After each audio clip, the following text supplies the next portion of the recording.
I'm Haydn Shaughnessy. I write on innovation. I write the Rethinking Innovation column on Forbes.com. I wrote the book, The Elastic Enterprise with Nick Vitellari, which is really a claim that says you should innovate at the level of the enterprise organizational form, not just in product or process, but reimagine the way enterprises function. So that I do a lot of work around that idea that we need to innovate systemically rather than in a product-centric way. You just gave a talk about the business and innovation environment for companies today. How would you describe that? Well, I think what's happening, I think there are two trends or two changes which are not driven necessarily by any particular aspect of the economy, and those are what we've called in the Elastic Enterprise itself, which is a new organizational form, I think, and I can explain a bit about that. I think also, though, there is a move towards externalizing more and more functions. And sometimes people say that's because the brightest people don't work for you. I don't think that's the case. I think that externalizing different aspects of your business allows you to be much more adaptable and agile. And I think that people underestimate just how agile and adaptable you have to be. In some industries, you need to change weekly and monthly these days. So you need mechanisms which allow you to make the best out of the market. And it's not that your employees are not the brightest people around, as some people claim. It's more that it's impossible to function in this economy without externalizing key areas of your business. And how would you explain the Elastic Enterprise for us?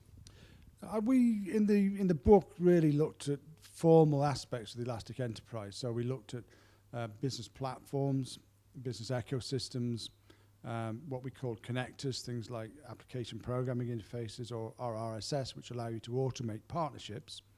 It allowed Apple, for example, to create a partnership base of 500,000 people and companies.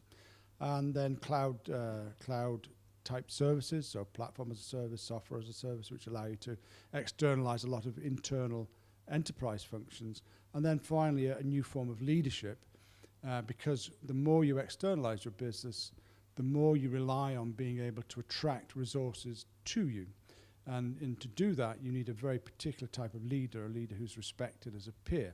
So in a formal sense, Elastic Enterprise is not factory, bureaucracy, office. It's platform, ecosystem, connectors, cloud, leadership.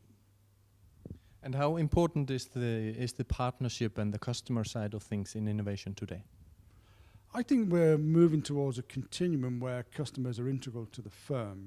That I think that traditionally what you found is that companies regarded customers almost as the enemy, or some kind of external force that they had to buy or own or keep from other companies, keep from their competitors.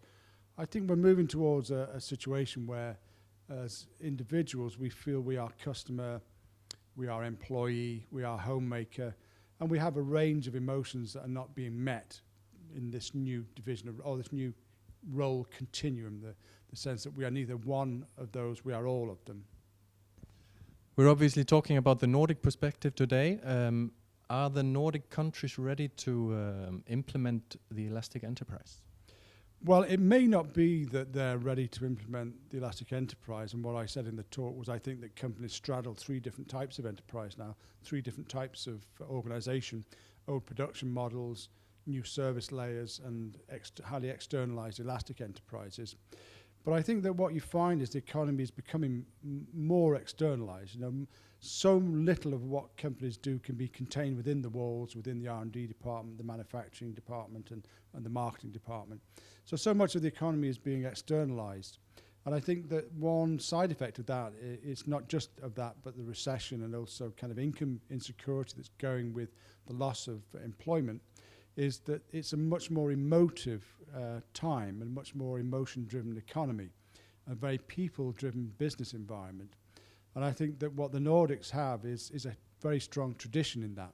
I think they're unfortunately avoiding the consequences of a very people-centric culture, which is, you need to be people-centric in business.